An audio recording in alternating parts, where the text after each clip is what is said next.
ചില യാത്രകൾ അത് വെറുമൊരു കാഴ്ച കാണലല്ല, അതൊരു സംസ്കാരത്തിലേക്കുള്ള ദൂരമാണ്. പരിചയമുള്ള വഴികളിൽ നിന്ന് മാറി ചരിത്രവും ആവേശവും ഇഴചേർന്ന മണ്ണിലേക്കുള്ള ഒരു യാത്ര. തൃശ്ശൂരിലെ പാവറട്ടിയിൽ നിന്നും മധുരയുടെ മണ്ണിലേക്ക് ഏകദേശം 300 കിലോമീറ്റർ ദൂരം. ഞങ്ങൾ 4 പേർ, മനസ്സിൽ ഒരൊറ്റ ലക്ഷ്യം മാത്രം: അലങ്കാനല്ലൂർ. തമിഴ് മണ്ണിലെ ആവേശകടൽ, ജല്ലിക്കെട്ട്.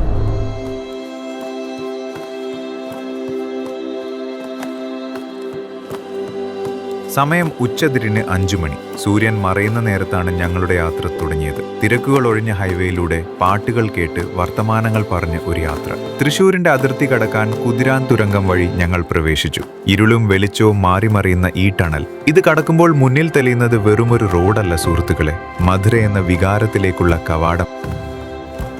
തമിഴ്നാടിന്റെ കാട്ടേട്ട് അല്ലെങ്കിലെ ആവേശത്തിലേക്ക് ഞങ്ങൾ അടുക്കുകയാണ്. ഇതാണ് അലങ്കാനല്ലൂർ, തമിഴ് ജനതയുടെ വീര്യത്തിന്റെയും സംസ്കാരത്തിന്റെയും നേർക്കാഴ്ച.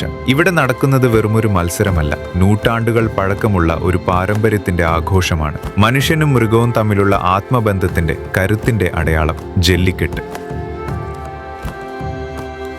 നോക്കൂ, ഓരോ കുളമ്പടിയിലും ഈ മണ്ണ് വിറയ്ക്കുന്നുണ്ട്. അവരുടെ കരുത്തിനെ നെഞ്ചോട് ചേർക്കാൻ കാത്തു നിൽക്കുന്ന ധീരരായ യുവാക്കൾ. ഓരോ നിമിഷവും ഇവിടെ ചരിത്രം രചിക്കപ്പെടുകയാണ്. ഗ്യാലറിയിൽ ഇരമ്പുന്ന ഈ ആൾക്കൂട്ടം, അവരുടെ മുഖത്തെ ആകാംക്ഷയും ആഹ്ലാദവും കണ്ടു. അലങ്കാനല്ലൂരിലെ ഓരോ ഗ്യാലറിയിലും അലയടിക്കുന്നത് വെറും ശബ്ദമല്ല, മറിച്ച് ഒരു ജനതയുടെ സിരകളിലെ പോരാട്ട വീര്യമാണ്. വാടിവാസലിൽ ഉയരുന്ന ഓരോ പൊടിപടലത്തിനും സാക്ഷിയായി നിൽക്കുന്നവർ. ആവേശത്തിന്റെ തിരമാലകൾ നെഞ്ചിലേറ്റി ആ കാഴ്ചകൾ മനസ്സിൽ പതിപ്പിച്ച് ഞങ്ങൾ അലങ്കാനല്ലൂരിനോട് വിട പറയുകയാണ്. കാരണം മധുരയിൽ ഇനിയും വിസ്മയങ്ങൾ ബാക്കിയാണ്.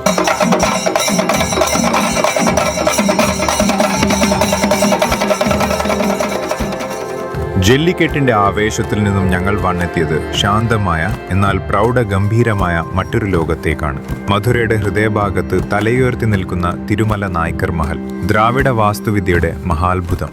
സമയം സായന്തനത്തോടടുക്കുന്നു.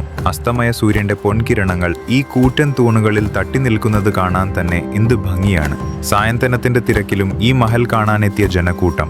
മധുരയുടെ രാജകീയ പ്രതാപം ഇന്നും പേറുന്ന ഈ ശില്പഭംഗിയിൽ നോക്കി നിൽക്കെ ഓരോ തൂണും നമ്മോട് മന്ത്രിക്കുന്നത് പഴയൊരു സാമ്രാജ്യത്തിന്റെ കഥകളാണ്. കാലത്തെ അതിജീവിച്ച ഈ ചുവരുകൾക്കിടയിലൂടെ നടക്കുമ്പോൾ നമ്മളും ആ ചരിത്രത്തിന്റെ ഭാഗമാകുന്നതുപോലെ തോന്നും. സമയം ഏകദേശം 6:30 മണി. സന്ധ്യാസൂര്യൻ ഗോപുരങ്ങളിൽ സ്വർണ്ണ നിറം പകരുന്ന നേരത്താണ് ഞങ്ങൾ മധുരയുടെ ആത്മാവ് കുടികൊള്ളുന്ന മധുര മീനാക്ഷി അമ്മൻ കോവിലിലെത്തിയത്. ക്ഷേത്രത്തിന് ചുറ്റുമുള്ള തെരുവുകളിൽ ഭക്തിയും ആഘോഷവും ഒരുപോലെ അലതല്ലുന്നു. വഴി കച്ചവടക്കാർ, വർണ്ണാഭമായ കടകളും പൂക്കളുടെ ഗന്ധവും. ആ തിരക്കിലൂടെ നീങ്ങുമ്പോൾ അന്തരീക്ഷത്തിൽ മുഴങ്ങുന്നത് ആയിരക്കണക്കിന് ഭക്തരുടെ മന്ത്രോച്ചാരണങ്ങളാണ്. തമിഴ് വാസ്തുവിദ്യയുടെ വിസ്മയമായ ആ വലിയ ഗോപുരങ്ങൾക്ക് താഴെ നിൽക്കുമ്പോൾ കർപ്പൂരത്തിന്റെ പരിമളവും സായാഹ്നത്തിന്റെ കുളിരും ചേർന്ന് മനസ്സിന് നൽകുന്ന ഒരു സമാധാനമുണ്ട്. അത് വാക്കുകൾക്കപ്പുറമാണ്. ക്ഷേത്ര ദർശനം കഴിഞ്ഞ് ഞങ്ങൾ നേരെ വിട്ടത് മധുരയിലെ സ്ട്രീറ്റ് ഫുഡിന്റെ ഹൃദയമായ തെപ്പക്കുളത്തേക്കാണ്. മധുരയുടെ രാത്രി കാഴ്ചകളും തിരക്കും ആ യാത്രയെ മനോഹരമാക്കി. മധുര ഭക്ഷണപ്രേമികളുടെ സ്വർഗമാണെന്ന് പറയുന്നത് വെറുതെയല്ല. ഞങ്ങൾ അവിടെ തിരഞ്ഞെത്തിയത് തെപ്പക്കുളത്തെ സ്പെഷ്യൽ സൂചി അപ്പമായിരുന്നു. അതുണ്ടാക്കുന്നത് കാണാൻ തന്നെ ഒരു ഭംഗിയാണ്. ചൂടുള്ള എണ്ണയിൽ പൊരിച്ചെടുത്ത മൊരിഞ്ഞ പുറംഭാഗം, ഉള്ളിൽ റവയും തേങ്ങയും ചേർത്ത മധുരമേറിയ ഫില്ലിംഗ്. ആഹാ! ഒരു ചെറിയ തള്ളുവണ്ടിയിൽ നിന്ന് ആ പുകയുന്ന സൂചിയപ്പം വാങ്ങി കഴിക്കുമ്പോൾ കിട്ടിയ ആ ഒരു ഫീൽ, അതൊന്ന് വേറെ തന്നെയാണ്. മധുരയുടെ തനതന്ത രുചി.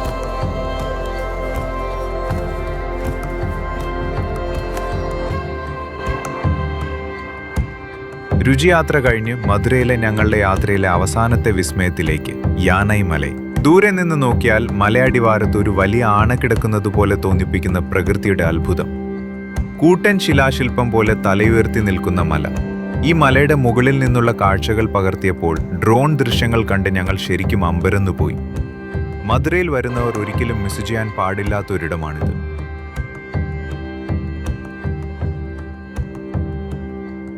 പാവറട്ടിയിൽ നിന്നും തുടങ്ങിയ ഈ യാത്ര ആവേശത്തിന്റെ അലകടലായ അലങ്കാനല്ലൂർ ജല്ലിക്കെട്ടും മധുര മീനാക്ഷി അമ്മന്റെ സന്നിധാനവും തെപ്പക്കുളത്തെ മധുരമേറിയ സൂചിയപ്പങ്ങളും ഒടുവിൽ യാനൈ മലയുടെ പ്രൗഢിയും കണ്ടറിഞ്ഞപ്പോൾ മനസ്സിൽ നിറയുന്നത് വലിയൊരു സംതൃപ്തിയാണ്. മധുര വെറുമൊരു സ്ഥലമല്ല, അതൊരു വികാരമാണ്. ഭക്തിയും രുചിയും ആവേശവും ഒത്തുചേരുന്ന ഒരിടം. കണ്ടുതീരാത്ത കാഴ്ചകളുമായി ഈ യാത്ര ഇവിടെ അവസാനിക്കുന്നു. മറ്റൊരു പുതിയ വിശേഷവുമായി നമുക്ക് വീണ്ടും കാണാം. Signing off.